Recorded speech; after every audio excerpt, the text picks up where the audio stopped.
Hello student and aspirant, welcome to সাফল্যের চাবিকাঠি YouTube channel.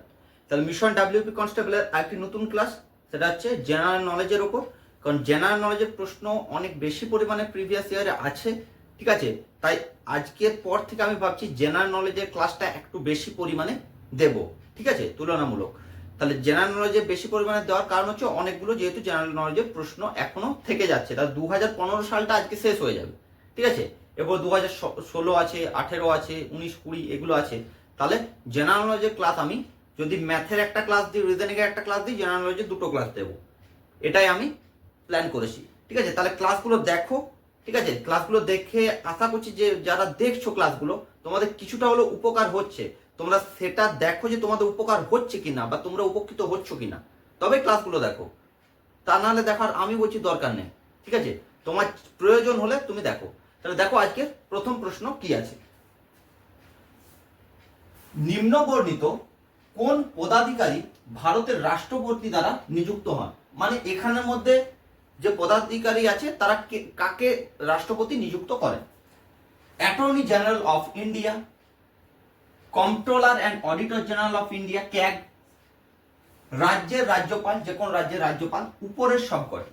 দেখো, অ্যাটর্নি জেনারেল অফ ইন্ডিয়া রাষ্ট্রপতি দ্বারা নিযুক্ত হন, controller and auditor general of India রাষ্ট্রপতি দ্বারা নিযুক্ত হন, রাজ্যের যে কোন রাজ্যের রাজ্যপাল ও রাষ্ট্রপতি দ্বারা নিযুক্ত হন। তাহলে উত্তর কি হবে? উপরের সবকটি। এর সঙ্গে আরো কয়েকটা এক্সট্রা ডেটা বলে দিচ্ছি, এগুলো মনে রাখবে। সেটা হচ্ছে প্রাইম মিনিস্টার মানে প্রধানমন্ত্রী, ইউপিএসসির চেয়ারম্যান,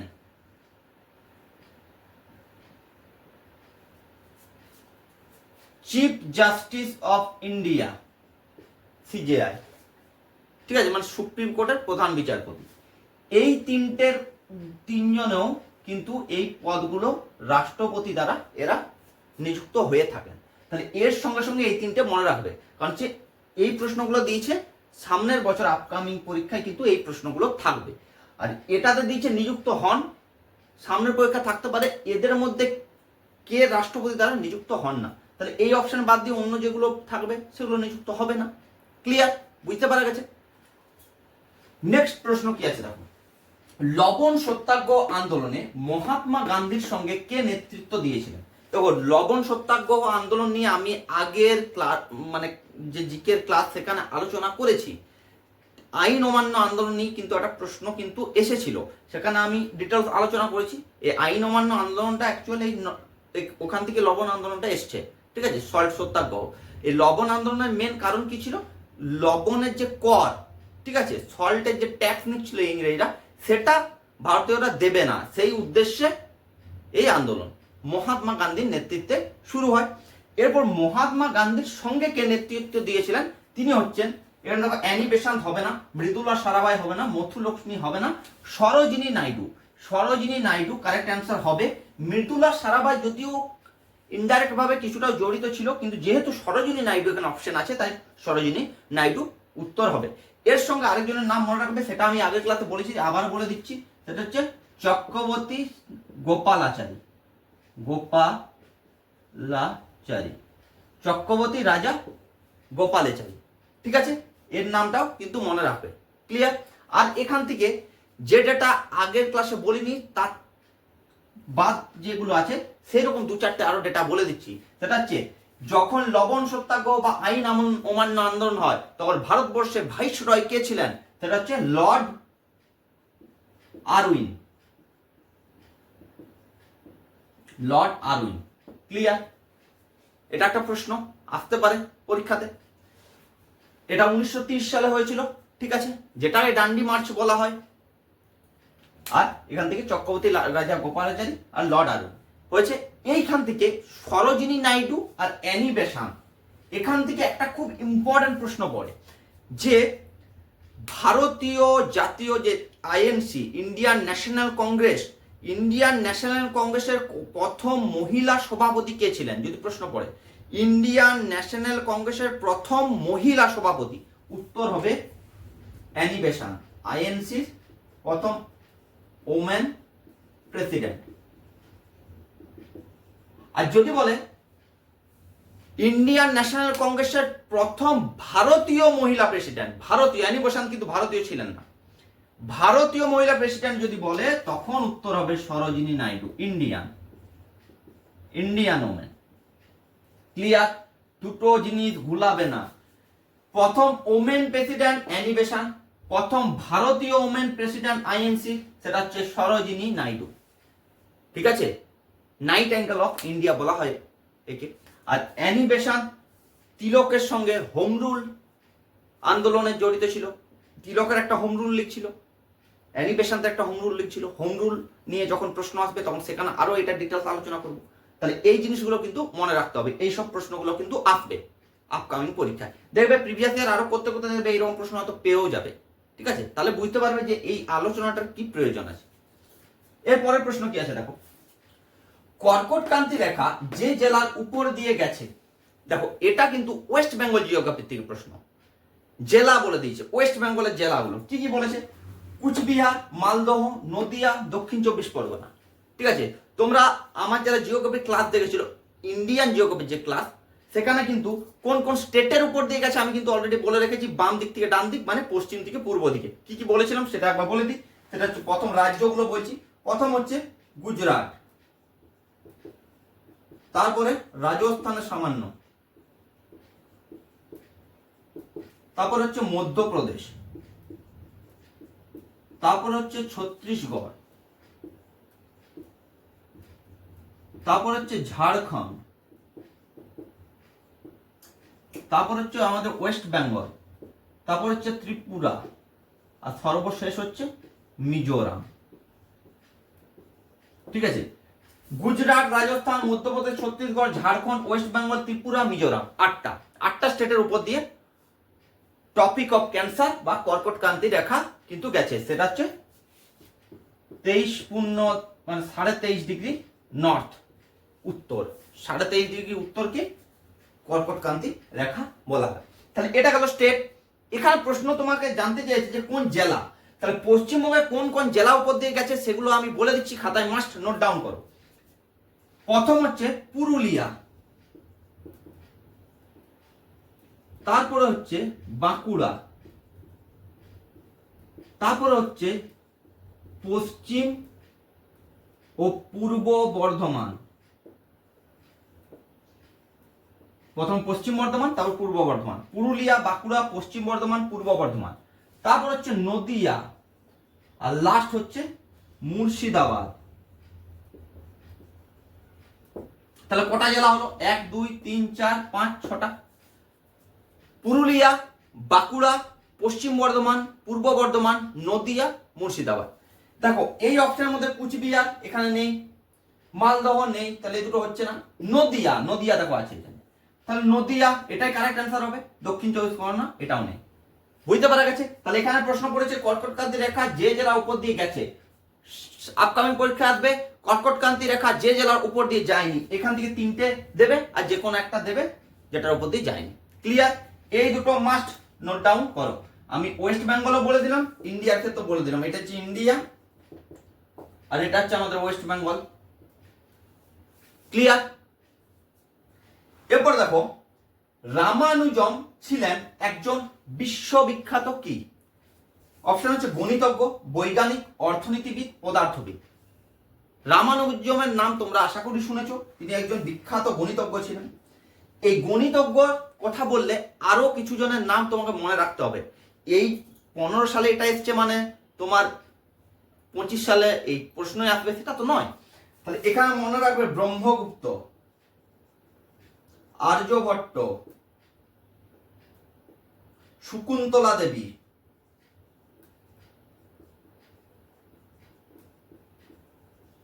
আর আর্যভট্ট তো বললাম, আর্যভট্ট, ব্রহ্মগুপ্ত, শকুন্তলা দেবী আর আর্যভট্ট। ঠিক আছে? আর ভাস্কর টু দ্বিতীয়। এই 4টে নাম রামানুজমের সঙ্গে, এই 4টে নামও মনে রাখতে হবে, খাতায় নোট ডাউন করো।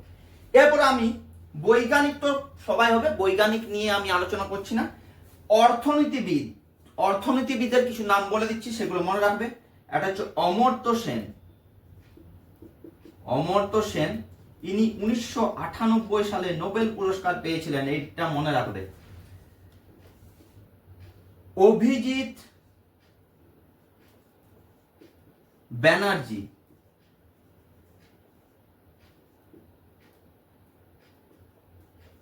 ঠিক আছে, ইনি 2019 সালে নোবেল পুরস্কার পেয়েছিলেন অর্থনীতিতে, এই নামটা মনে রাখবে। প্রশান্ত চন্দ্র মহলানবিশ,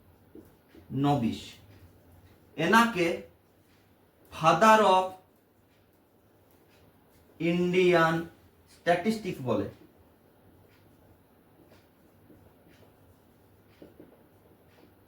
এই নামটা মনে রাখবে। তাহলে অমর্ত্য সেন, অভিজিৎ ব্যানার্জি, প্রশান্ত চন্দ্র মহলানবিশ, আর এদিক থেকে গণিতজ্ঞ বললাম, এগুলো মনে রাখতে হবে। আর পদার্থবিদের মধ্যে অনেক নাম আছে, তার মধ্যে মেন যেটা মনে রাখতে হবে সেটা হচ্ছে CV Raman. CV Raman Nobel পুরস্কার পেয়েছিলেন 1930 খ্রিস্টাব্দে রমন এফেক্টের জন্য। হোমি জাহাঙ্গীর ভাবা,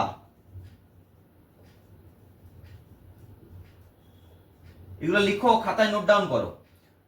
জগদীশ চন্দ্র জেসি বোস লিখে দিচ্ছি, আচার্য জগদীশ চন্দ্র বোস, নামগুলো আরো বলে দিচ্ছি, এখানে জায়গা নাম বলে দিচ্ছি। সত্যেন্দ্রনাথ বোস, ঠিক আছে, সত্যেন্দ্রনাথ বোস হয়েছে।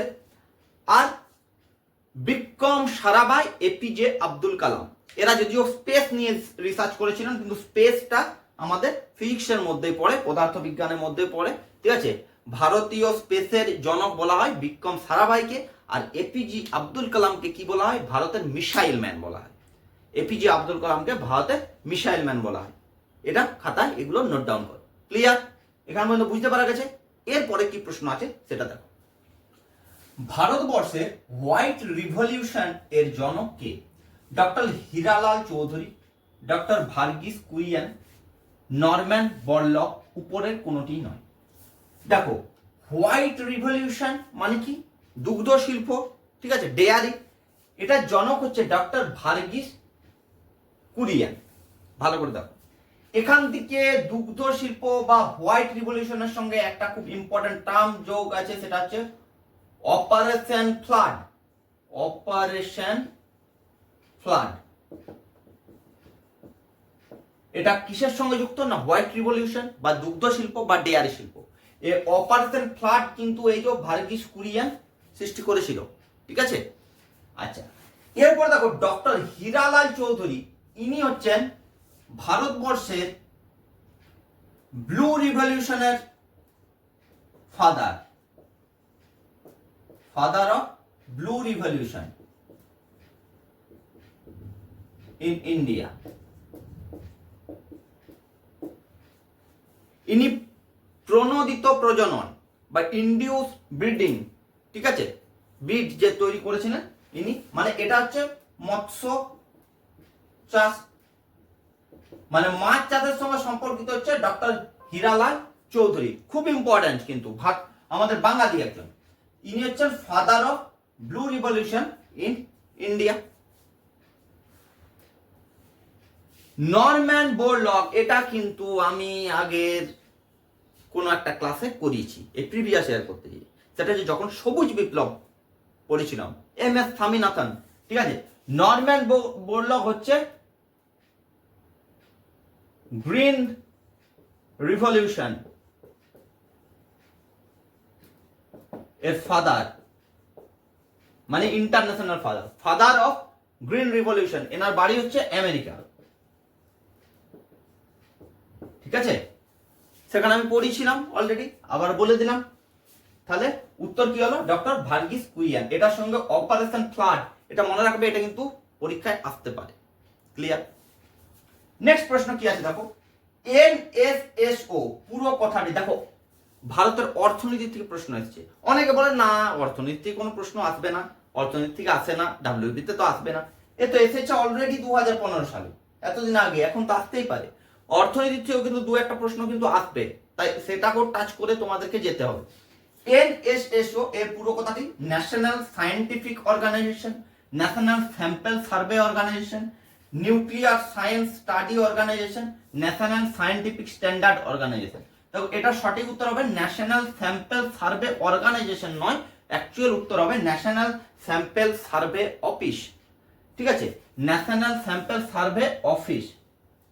কিন্তু যেহেতু তোমাদের পরীক্ষায় অপশন এটা ছিল, তাহলে এটাই তোমার করতে হবে। অ্যাকচুয়াল হচ্ছে ন্যাশনাল সার্ভে অফিস, NSSO এর পুরো নাম।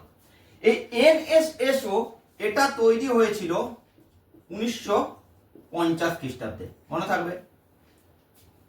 আচ্ছা, এই NSSO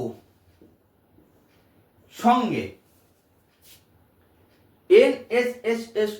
NSSO সঙ্গে CSO এটা একসঙ্গে জুড়ে যে বর্তমানে NSO হিসেবে আছে, এটা হয়েছিল 2019 সালে। এবারে এই দুটোর পুরো নাম তোমাকে জানতে হবে। এটা হচ্ছে সেন্ট্রাল স্ট্যাটিস্টিক্যাল অফিস,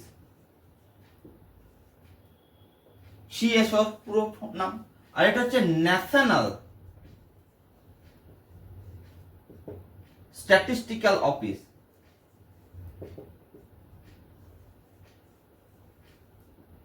তার মানে 2019-এর আগে পর্যন্ত NSSO একটা আলাদা ছিল, CSO একটা আলাদা জিনিস ছিল।